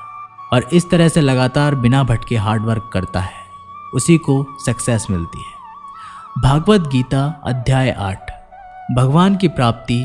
भागवत गीता के 8वें चैप्टर में आप जान लेंगे कि भगवान क्या है और उनको कैसे प्राप्त किया जा सकता है। देवता कौन है, ये संसार कैसे चलता है और क्यों हमें आज से ही हार्डवर्क करने में लग जाना चाहिए। अर्जुन बोले, हे कृष्ण, ये परम ब्रह्म क्या है, अध्यात्म क्या है, कर्मा क्या है, ये संसार क्या है और ये देवता कौन है, इस संसार का फैसला कौन करता है और कोई योगी आपको कैसे पहचानता है। श्री कृष्ण बोले, ब्रह्मा परम अक्षर है, अध्यात्म जीवों का स्वरूप है, कर्म भूतकाल का एक ऐसा त्याग है जिससे वर्तमान में परिणाम उत्पन्न होता है। हमेशा उत्पन्न और अंत होने वाले का नाम संसार है। जिनको शास्त्रों में परम पुरुष बताया गया है वही देवता है। इस संसार का फैसला करने वाला मैं ही हूँ। और जो भी पुरुष अपने अंत काल में जिस जिस भाव को याद करता हुआ और अपने ध्यान को भ्रुकुटी में केंद्रित करके शरीर छोड़ता है तो वह उसी भाव को प्राप्त होता है। इसीलिए मेरा स्मरण करने वाले सदैव मेरे पास ही आते हैं। इसलिए अर्जुन, तू भी मुझ में ही ध्यान रखकर युद्ध कर, जिससे कि तू मुझे ही प्राप्त होगा। जो लोग हमेशा मुझे याद करते हैं वह बहुत आसानी से मेरे पास आ जाते हैं, और जो मेरे पास आता है उसके दुख और मृत्यु चक्र समाप्त हो जाता है। ब्रह्मा का एक दिन 1000 युगों का होता है और एक रात भी 1000 युगों की होती है। ब्रह्मा के दिन की सुबह में ही संपूर्ण संसार का निर्माण होता है, तो रात में आरंभ में ही वह संसार फिर से ब्रह्मा में समा जाता है और हर दिन ऐसा ही चक्र चलता है। लेकिन जो मेरे भक्त होते हैं वो जल्दी ही इस चक्र से मुक्त हो जाते हैं। अर्जुन, अब मैं तुम्हें वह 2 रास्ते बताऊंगा जिनसे होते हुए ये लोग या तो परम गद्दी को प्राप्त होंगे या फिर इस संसार में वापस आते हैं। जब सूर्य का प्रकाश रहता है, शुक्ल पक्ष होता है और सूर्य उत्तरायण में होता है, तब शरीर छोड़ने वाले कर्मयोगी मेरे पास हमेशा के लिए आ जाते हैं। जब रात्रि होती है, कृष्ण पक्ष होता है, पौर सूर्य दक्षिणायन में होता है, उस वक्त पर कर्मयोगी शरीर त्याग कर परलोक में बहुत समय तक तरह तरह के आनंद सुख भोग करके वापस जन्म लेता है। केवल एक योगी ही इस रहस्य को जानकर सब कर्मों के फलों का मोह छोड़कर परम ब्रह्मा को प्राप्त होता है। दोस्तों, इस चैप्टर का आप आजकल की लाइफ के लिए इस तरह से मीनिंग निकाल सकते हो। कोई भी वो मंजिल जिस पर आप हमेशा के लिए अपना नाम दुनिया के सामने लिखना चाहते हो, उसके लिए आपको बहुत ही हार्ड वर्क करना पड़ेगा। क्योंकि जैसा श्री कृष्ण ने बताया कि संसार का चक्र बहुत बड़ा है और लोग आते रहते हैं और लोग जाते रहते हैं। लेकिन जिन लोगों को अपनी लाइफ में कुछ ऐसा करना है जिसकी वजह से उनका नाम हमेशा के लिए दुनिया में हो जाए, उन लोगों को ज्ञान योगी और कर्म योगी बनना पड़ेगा। ब्रह्मा का जो एक दिन है उसका मतलब है कि यह यूनिवर्स बहुत पहले से है और बहुत आगे तक चलेगा, और इंसान की लाइफ उस यूनिवर्स के सामने बहुत छोटी है। इसलिए ऐसा ना हो कि आप लाइफ में सिर्फ सपने सजोकर बैठ जाओ और ब्रह्मा जी की शाम हो जाए। भागवत गीता अध्याय 9 अत्यंत गुप्त ज्ञान। भागवत गीता के 9th चैप्टर में हम जानेंगे कि जब हम अलग अलग देवताओं की पूजा करते हैं तो उससे क्या होता है। किसी को हम प्रैक्टिकल लाइफ में लाकर भी जान लेंगे। श्री कृष्ण बोले, हे अर्जुन, अब मैं तुम्हें बहुत ही गुप्त और बड़ा ज्ञान देने वाला हूँ। वह मनुष्य जो मुझ में श्रद्धा नहीं रखते, वह इस संसार में बार बार दुख भोगने के लिए आते रहते हैं और जाते रहते हैं। मैं ही संसार को बार बार बनाता हूँ और मिटाता हूँ। मैं ही मनुष्य को उनके कर्मों के अनुसार फल देता हूँ, पुनर्जन्म देता हूँ। लेकिन मुझे मेरा काम का बिल्कुल भी मोह और अहंकार नहीं है। मैं ये कर्म करते हुए भी इस कर्म के बंधन में नहीं बनता। जब कुछ करके भी मैं नहीं मानता कि मैं कुछ करता हूँ। मेरी मायाजाल में फंसने वाले और मुझे नहीं समझने वाले मूर्ख लोग और बेकार की आशा और बेकार का काम करने वाले लोग हमेशा इसी संसार में फंसे रह जाते हैं। जो वेदों को पढ़ के स्वर्ग प्राप्ति के लिए मेरी पूजा करते हैं, वो लोग इंद्र के स्वर्ग का आनंद भोगते हैं, लेकिन उनके स्वर्ग के सुख तब तक ही चलते हैं जब तक उनके मानव जीवन के पुण्य खत्म नहीं होते। और जब उनके पुण्य खत्म हो जाते हैं, उनको वापस से ही पृथ्वी पर जन्म लेने आना पड़ता है। किंतु जो मुझ में मतलब परमेश्वर को ही सब कुछ मानकर अपने कर्म फल को त्याग कर निरंतर प्रेम करते हैं, मैं उनकी न केवल सभी आवश्यकताएं पूरी करता हूँ, बल्कि उन्हें सदा के लिए मेरी शरण में भी लेता हूँ। देवताओं को पूजने वाले देवताओं के पास, पितरों को पूजने वाले पितरों के पास, राक्षसों को पूजने वाले राक्षसों के पास और मुझे मानने वाले सदा मेरे पास ही होते हैं। देवताओं, पितरों और भूतों को पूजने वालों का ज्ञान सीमित होता है और उनको फिर से इस मृत्यु लोक में आना पड़ता है। इसलिए अर्जुन, तू भी अगर कुछ खाए दान करे, तप करे और कर्म करे तो मुझ में ही अर्पण करके करना। इस प्रकार से तो मुझको ही प्राप्त हो जाएगा। मेरे लिए प्रिय और अप्रिय सब बराबर है। यहाँ तक कि अगर कोई बहुत ही दुराचारी हो, चाहे स्त्री पुरुष हो, चाहे राजा या भिखारी भी हो, तो वह है भी मुझ में आज तक होकर इस बहुसागर से तर जाता है। इसलिए अगर तू भी मुझ में समर्पित रहेगा तो मुझे ही प्राप्त करेगा। दोस्तों, जैसा कि श्री कृष्ण ने कहा कि जो जिसकी पूजा करता है मैं उसको उसी से जोड़ देता हूँ। दोस्तों, इस बात का बहुत गहरा मीनिंग है। जब हम जिस तरह के इंसान के साथ समय बिताएंगे, टाइम बिताने के बाद में हमारी थॉट्स पर भी उसका असर हो सकता है। इसलिए नेगेटिव थॉट्स वाले लोगों से दूर रहना चाहिए और जो लोग पॉजिटिव रहते हैं, जिनकी ज़िंदगी में कुछ करने का मकसद है, उनकी रिस्पेक्ट करनी चाहिए। उनकी आज भले ही वो कुछ ना कर रहे हो, लेकिन जैसा भगवान ने कहा है कि जैसी भावना वैसा नतीजा, तो उस प्रकार से सही रास्ते पर चलने वाले एक दिन मंजिल तक पहुंच जाते हैं। भगवद गीता अध्याय 10, भगवान की महिमा।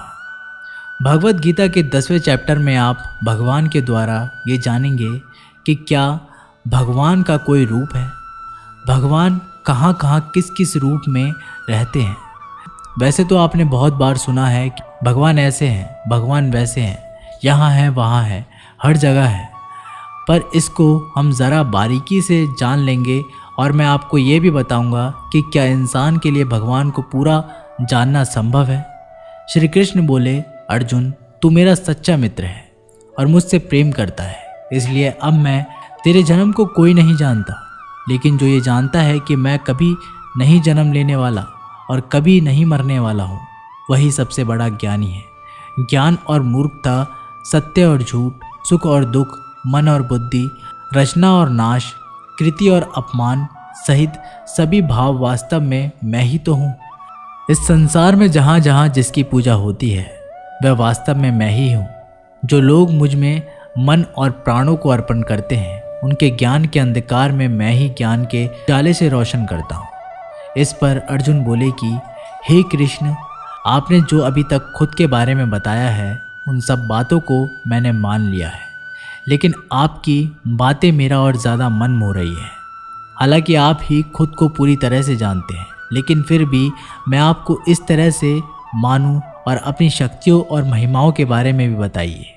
इस पर श्री कृष्ण बोले कि अर्जुन, वैसे तो मेरा विस्तार का कोई अंत नहीं है, लेकिन फिर भी मेरी जो भी जानकारी तेरे लिए जानना ज़रूरी है, उससे मैं तुझे बताऊंगा।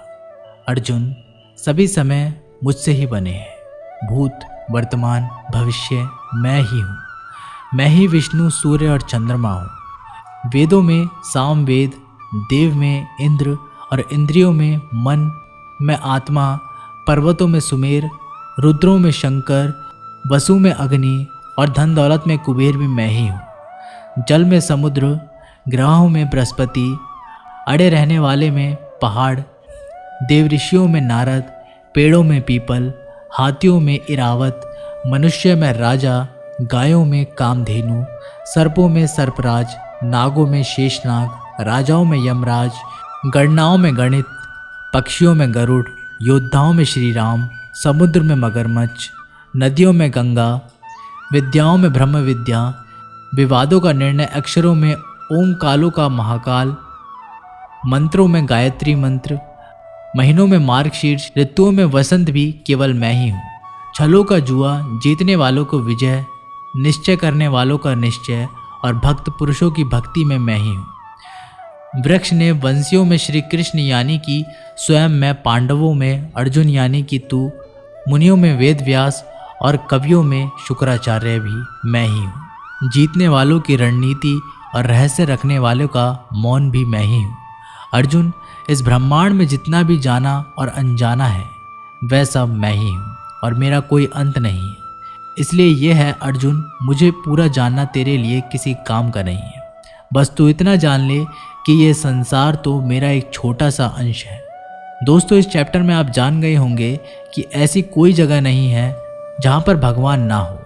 और श्री कृष्ण ने यह भी कहा है कि अर्जुन को ना तो ईश्वर को पूरा जानना चाहिए और ना ही वो पूरा डिटेल में जान पाएंगे। दोस्तों, इसको आप अपनी लाइफ में इस तरह से रिलेट करो कि जैसे भगवान ने कहा है कि मैं अंत हूँ और तू उतना ही जान जितना तेरे लिए ज़रूरी है। ठीक उसी प्रकार से आपको भी अपनी लाइफ में उन चीज़ों में अपनी एनर्जी और टाइम वेस्ट नहीं करना चाहिए जिनको जानना आपके लिए ज़रूरी नहीं होता। सिर्फ आप इतना ध्यान रखें कि ऐसा कौन सा नॉलेज है जो आपको अपनी मंजिल तक पहुंचाएगा। भागवत गीता अध्याय 14, प्रकृति के 3 गुण। दोस्तों, भागवत गीता के 14वें चैप्टर में हम जानेंगे कि किस तरह से हमारा स्वभाव और ये संसार 3 गुणों में बटा हुआ है। श्री कृष्ण बोले, हे अर्जुन, अब मैं तुझे संसार के उन 3 गुणों के बारे में बताऊंगा जो आत्मा को शरीर के मोह से बांधते हैं और जिन्हें जानकर कोई भी मनुष्य मुझे पा सकता है। ये 3 गुण हैं, सत्वगुण, रजोगुण और तमोगुण। सत्वगुण इन सभी गुणों में श्रेष्ठ है और ये हमें ज्ञान और सुख से जोड़ता है और आसक्ति से उत्पन्न होता है जो कि कर्म और उसके फल में बांधता है। तमोगुण मनुष्य को भोग विलास, आलस्य और निद्रा से बांधता है। अर्जुन, सत्वगुण सुख देता है, रजोगुण कर्म करवाता है और तमोगुण मनुष्य को भोग विलास और आलस्य और निद्रा में बांधता है। हे अर्जुन, सत्वगुण सुख देता है, रजोगुण कर्म करवाता है और तमोगुण मनुष्य को उसके स्थान से भी बहुत नीचे गिरा देता है। किन्हीं ही 2 गुणों को वश में करने से तीसरे गुण की प्राप्ति होती है।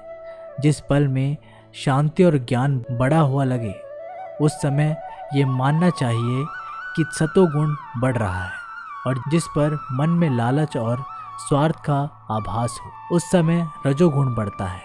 जिस समय मन में अंधकार विषयों में आसक्ति है, आलस्य और निद्रा हो उस समय मनुष्य में तमोगुण होता है। सतोगुण में मरने वाला मनुष्य परमात्मा को प्राप्त होता है। रजोगुण वाला मनुष्य फिर से जन्म लेकर मनुष्य बनता है और तमोगुण वाला प्राणी अगले जन्म में कीट पतंग बनता है।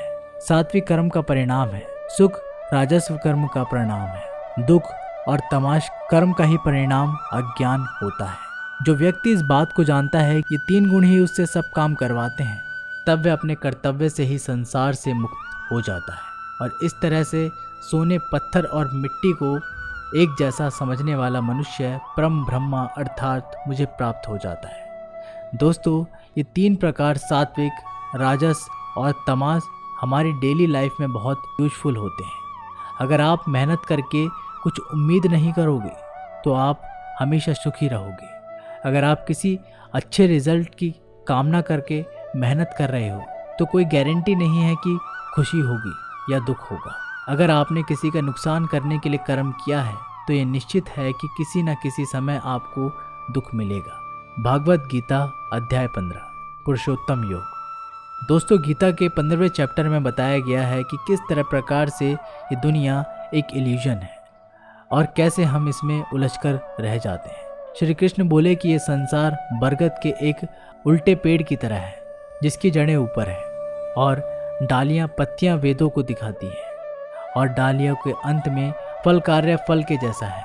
इस पेड़ की जितनी भी शाखाएं हैं वो 3 तरह के गुण यानी कि सत्व, रज और तम से बनी है। इसकी जड़ों में स्वयं परमात्मा विराजमान है। इस पेड़ की शाखाओं के अंत में नई कोपले मनुष्य की इच्छाओं को दिखाती है।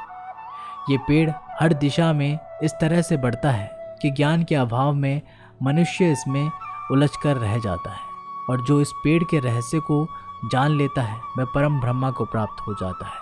इसलिए इस माया वाले जीवन रूपी बरगद के पेड़ को ज्ञान की कुल्हाड़ी से काटकर उचित योग का पालन करके उस परम ब्रह्म को ढूंढना चाहिए, जिसका मान, मोहन, सम्मान, अपमान सभी नष्ट हो गए हैं और बुद्धि स्थिर हो गई है। वो पुरुष इससे मुक्ति पा सकता है, और मुक्ति पाकर जिस परम पद को वे पुरुष प्राप्त होता है उसको कोई भी सूरज रोशनी नहीं कर सकता, क्योंकि वह मेरा परम धाम है। हे अर्जुन, इस मानव शरीर में आत्मा मेरा ही अंश है, और ये आत्मा ही मृत्यु के बाद दूसरे शरीर में चली जाती है। ये शरीर कान, आँख, त्वचा, जीभ, नाक और मन से ही इंद्रियों का वास्तव का सेवन करता है, और ये केवल ज्ञानी जन ही जानते हैं। इस संसार में शरीर नाशवान है और आत्मा अविनाशी, और इन सबसे श्रेष्ठ है परमात्मा, जो कि सब लोगों का पालन पोषण करता है। इसलिए मैं ही पुरुषोत्तम हूँ। दोस्तों, इस चैप्टर में हमने देखा कि हम जिंदगी में बहुत सारे उस चीज़ के पीछे भागते हैं जिसको हासिल करने की भी हमारी इच्छा ख़त्म नहीं होती। हम जितनी इच्छाएं पूरी करते हैं उतनी ही और बढ़ जाती है। इसलिए उस इंसान को जिसको लाइफ में कुछ बड़ा करना है उसको अपने डिटर्मिनेशन से उन इच्छाओं के जाल को काट देना है, तभी वह इस इल्यूजन वाले ट्री से परमात्मा को यानी कि आपकी पर्सनल लाइफ के केस में सक्सेस को ढूंढ पाएगा। भागवत गीता अध्याय 16, 2 स्वभाव। दोस्तों, गीता के 16वें चैप्टर में बताया गया है कि मनुष्य के कौन से 2 नेचर है या व्यवहार होते हैं। श्री कृष्ण बोलते हैं, अर्जुन, इस संसार में 2 तरह के स्वभाव हैं, देवीय स्वभाव और असुरी स्वभाव, यानी कि देवता के समान और राक्षस के समान। पहले मैं तुझे देवों के स्वभाव के बारे में बताऊंगा। कभी भय ना करना, अपने मन को शुद्ध रखना, हमेशा परमात्मा को ही याद करना, इंद्रियों को वश में रखना, धर्म ग्रंथों का पाठ करना, किसी भी जीव को कष्ट नहीं देना, हर तरह के भाव में सम रहना, हर जीव आत्मा को बराबर समझना, कभी क्रोध और मोह ना करना, क्षमा करना, धैर्य रखना, यहाँ तक कि अपने ही गुणों को भी अभिमान नहीं करना। अब मैं तुझे असुरी स्वभाव बताऊंगा। घमंड, क्रोध, सांसारिक आसक्त, नफरत, अज्ञान, आशाएं करना और शरीर को इंद्रियों के वश में रखना असुरी स्वभाव है। असुरी स्वभाव वाले ना तो सम्मान से बात करते हैं और ना ही सम्मान से बोलते हैं। बुरे कर्मों से जिनका स्वभाव पूरी तरह से नष्ट होकर बुद्धिमान हो चुका है और जो इस संसार में सिर्फ नाश का कारण ही बनते हैं, इन व्यक्तियों की इच्छाएं कभी भी पूरी नहीं होती। उन व्यक्तियों का सुख सिर्फ इंद्रियों के सुख तक ही सीमित है। वो है हमेशा और अधिक वस्तुएं प्राप्त करने में ही लगे रहते हैं। वह हर काम को करने वाला खुद को ही मानते हैं। वे सिर्फ दिखावे के लिए ही धर्म और दान करते हैं। देव स्वभाव से मुक्ति होती है, जबकि असुरी स्वभाव से बंधन उत्पन्न होता है। असुरी स्वभाव वालों को तो मैं बार बार असुरों में ही जन्म देता हूँ। इस तरह से असुरी हमेशा नीचे गिरते रहते हैं। हे अर्जुन, काम, क्रोध और लोभ ही नरक के 3 द्वार हैं, इसलिए इनको जितना जल्दी छोड़ देना चाहिए। जो भी मनुष्य इन तीनों नरक के द्वारों को छोड़ देता है वह तो फिर मेरे ही आश्रम में आता है। इसलिए हे अर्जुन, तू शास्त्रों सहित इस देवीय स्वभाव को प्राप्त करके आगे बढ़ता जा। दोस्तों, इस चैप्टर का मीनिंग तो आपको आसानी से समझ में आ ही गया होगा। आखिर में जो 3 नेगेटिव इफेक्ट्स बताए गए हैं, वासना, ये गुस्सा और लोभ, ये सबसे बड़े दुश्मन हैं। इनसे ज़रा बच के रहना। दोस्तों, गीता के 17वें अध्याय में आप जान लेंगे कि कर्मों को, भोजन को, यज्ञ को, तप को, ज्ञान वगैरह को कौन से 3 भागों में बांटा गया है। अर्जुन बोले, हे कृष्ण, जो मनुष्य शास्त्रों को छोड़कर देवों की पूजा करते हैं वो क्या है, सात्विक, राजस या तामस? श्री कृष्ण बोलते हैं, अर्जुन, जो व्यक्ति देवों को पूजते समय जिस तरह का विचार रखते हैं वे उसके हिसाब से ही सात्विक, राजस या तामसिक बनते हैं। सात्विक लोग देवताओं की पूजा करते हैं, राजस्व यक्ष और यक्षियों की पूजा करते हैं और तामस प्रेतों की करते हैं। जो मनुष्य शास्त्रों से दूर रह के ही मन से ही कठिन निर्णय लेता है और कर्म करता है और कर्म को ही तापमान करके करता है, वह भी इस संसार से मुक्त होता है। जिस तरह से भोजन भी सात्विक, राजस और तामस होता है, उसी तरह से यज्ञ, तप और दान भी तीन तीन प्रकार होते हैं।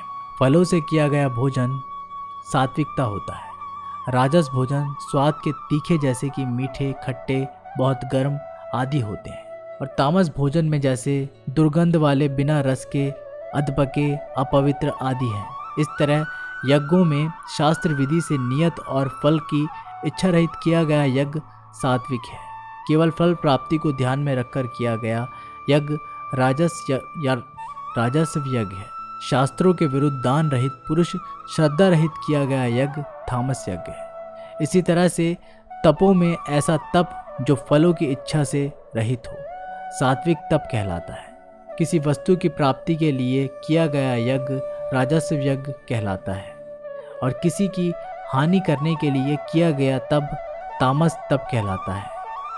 इस प्रकार के दान में बिना खुद को श्रेय दिए जिसको जो आवश्यकता हो वह दान कर दिया जाए। ये इस तरह से समझा जाए कि दान ही कर्तव्य है। वह दान सात्विक दान कहलाता है, जैसे कि भूखे को खाना खिलाना, वस्त्रहीन को वस्त्र पहनाना, अकाल क्षेत्र में अन्न दान करना। जो दान उसके फलों को दृष्टि में रखकर खुद का मान बढ़ाने के लिए, स्वर्ग की प्राप्ति के लिए और दान के बदले में वापस प्रत्युपकार की चाह में दिया गया, वह राजस्व दान कहलाता है। जो दान बिना सम्मान के किसी को अपमान करके बलपूर्वक दिया जाता है, वह किसी अयोग्य को दिया जाता है, तो उसको तामस दान कहते हैं। श्रद्धा सहित, फल की इच्छा रहित और जगत कल्याण के लिए किया गया दान, यज्ञ और तप मनुष्य को इस संसार की माया से मुक्त करके मुझ में विलीन करता है। दोस्तों, इस चैप्टर में आपने सुना कि हर कर्म के 3 प्रकार होते हैं, और इन कर्मों को करते टाइम आपके मन में जैसी भावना या जैसा मकसद होता है, उसी तरह से आपको फल मिलता है। और ये तीनों प्रकार के सत, रज और तम, सत सबसे अच्छा माना गया है, तम सबसे घिरा हुआ माना गया है। सत का मतलब है आप जो भी काम करें, मेहनत करें, उसमें एकदम इमोशनली स्टेबल होकर, बिना उस काम के रिजल्ट के बारे में सोचे, बिना उस काम को करने का क्रेडिट लिए, खुद के मन में शुद्धता और संसार का कल्याण करने के लिए करें।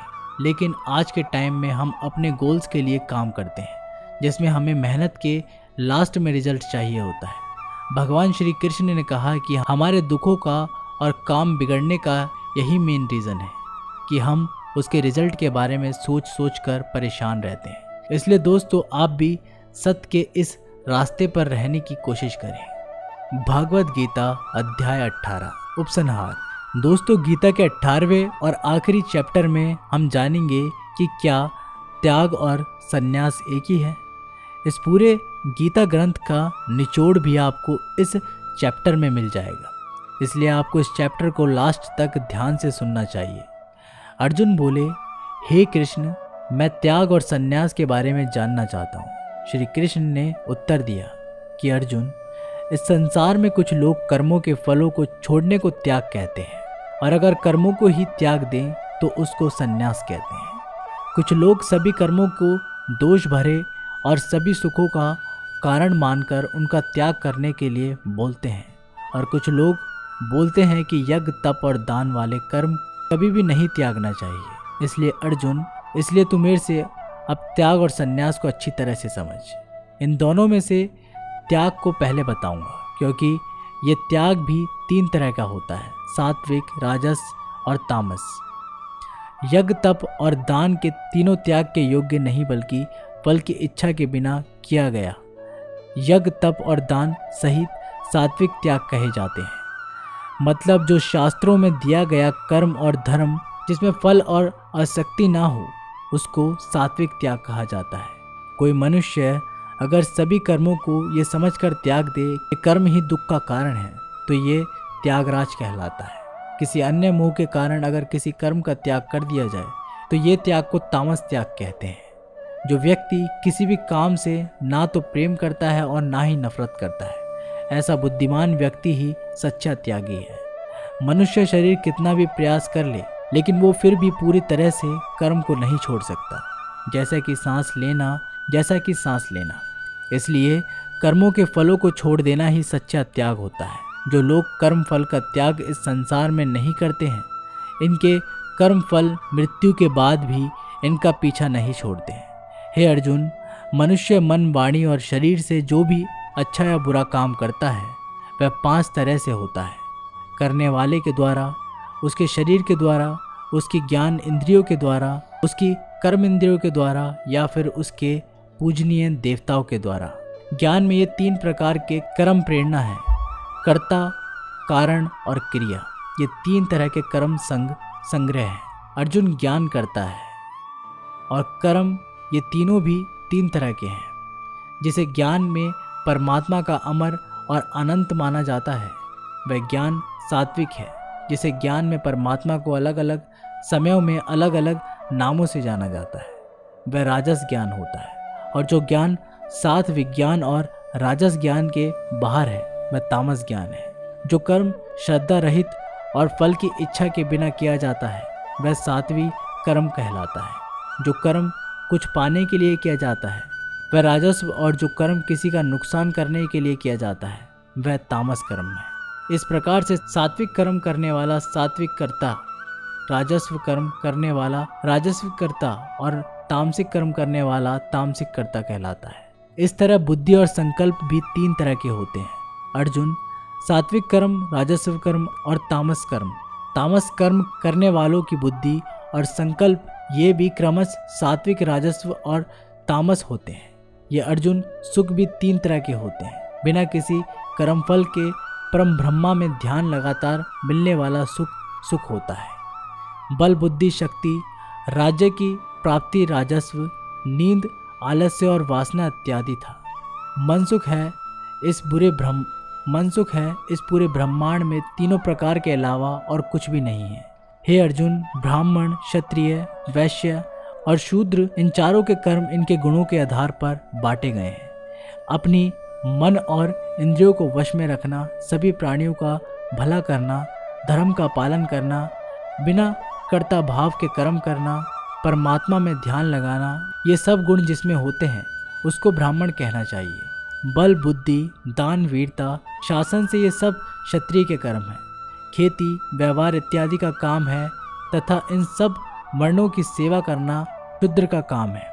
हे अर्जुन, दूसरों के धर्म और कर्म से तो अच्छा है भले ही कम गुणों वाला हो, लेकिन अपने ही कर्म और धर्म निभाए, और ऐसा करना ही मोक्ष के द्वार खोलता है। मानव कर्मों में कुछ ना कुछ कमियां तो रहती ही है, फिर भी उसको खुद का कर्म नहीं छोड़ना चाहिए। जिस तरह से कोई व्यक्ति भगवान को पा सकता है वह तब मैं तुझसे सारांश में कहूँगा।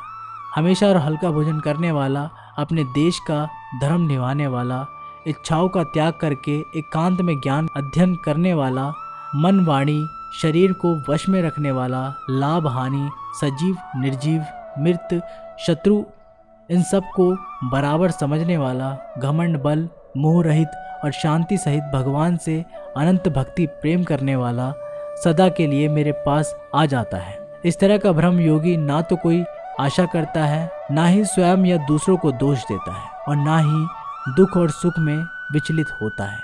इस तरह का परम योगी सब कर्म करता है। सब कर्म करता हुआ भी स्वयं को कर्ता ना समझकर मुझ परमात्मा को एक कर्म करने वाला समझता है। हे अर्जुन, इस तरह से तू भी इन बातों को समझकर अगर अपना धर्म और कर्म निभाएगा तो तू भी मुझ में परम पद पाएगा। और अगर तू इस तरह बोलकर कि युद्ध नहीं करूँगा, मेरे ज्ञान को नहीं मानेगा, तो अपने धर्म, कर्म और परमार्थ से भटक जाएगा और नष्ट हो जाएगा। हे अर्जुन, तेरे अंदर भी मैं ही हूँ, इसलिए तू सब मोह छोड़कर और इस माया से बाहर निकलकर अपना कर्म और धर्म युद्ध कर। इसी से तो मुझे भगवान के धाम में ऊंचा स्थान प्राप्त करेगा। इसी से तू भगवान के धाम में ऊंचा स्थान प्राप्त करेगा। अर्जुन, मैंने पूरे रहस्यमय और गोपनीय ज्ञान तुझे अच्छी तरह से बता दिया है, फिर भी तू अब जैसा करना चाहता है वैसा कर। लेकिन अर्जुन, तू मुझे बहुत ही प्रिय है, इसलिए मेरा ये भक्त बन और मुझे ही सदा प्रणाम कर। मैं प्रतिज्ञा करता हूँ कि ऐसा करने से तू मेरे ही पास आएगा। फिर भी यदि तुझे ऐसा लग रहा है कि तू पाप करने जा रहा है, तो जब तू मेरी ही शरण में आ जाएगा तो मैं तेरे पूरे पापों को माफ़ कर दूंगा। इसलिए तू दुखी मत हो अर्जुन। तू इस दिव्य ज्ञान को उस व्यक्ति से मत कहना जो इसको सुनना नहीं चाहता या भक्ति और कर्म में नहीं करना चाहता या परमात्मा में दोष निकालता हो, परंतु जिस भी मेरे भक्त को मेरा प्रिय समझकर यह ज्ञान कहेगा, वह भक्त इस संसार में मेरा सबसे प्रिय भक्त होगा। इस गीता ज्ञान को समझाना ही वास्तविक ज्ञान यज्ञ है, और इस ज्ञान यज्ञ में भी कोई भक्त मुझे प्राप्त कर सकता है। हे अर्जुन, अब मुझे ये बताओ, क्या तेरा अज्ञान मिट गया है? अर्जुन उठकर बोले, हे परम कृष्णा, मैंने आपका संपूर्ण ज्ञान अपनी बुद्धि में बैठा लिया है और अब मैं स्थिर हूँ, और जैसा आपने मार्गदर्शन किया है मैं ठीक उसी प्रकार से अपने कर्तव्य और धर्म का पालन करूँगा। दोस्तों, चाहे कितनी भी मुश्किल आए, जो इंसान खुद भगवान श्री कृष्ण की इन बताई गई बातों को फॉलो करता है, उनको अपने जीवन में उतारता है, उनकी न केवल पूरी प्रॉब्लम सॉल्व हो जाती है, बल्कि उसे जीने का, अपने सपनों को हासिल करने का तरीका भी पता लग जाता है। कुछ लोग ये भी बोलते हैं कि गीता ज्ञान सिर्फ हिंदू धर्म का ग्रंथ है, जबकि भगवान ने खुद कहा है कि व्यक्ति जाति और धर्म से नहीं, गुणों से ब्राह्मण होता है, और इस भागवत गीता पर सभी मनुष्यों का बराबर हक है, जबकि ये दुनिया कर्म भूमि है। कर्म और मेहनत का सिद्धांत सबके लिए एक होता है। इसलिए आप सब लोग इस गीता ज्ञान को बार बार सुने, हर एक पुरुष और एक महिला को सुनाएं, ताकि आप अपनी कर्म स्थल के अर्जुन बनकर अपने जीवन का लक्ष्य हासिल कर सको। तो दोस्तों, इस वीडियो में बस इतना ही। तब तक के लिए जय श्री कृष्णा।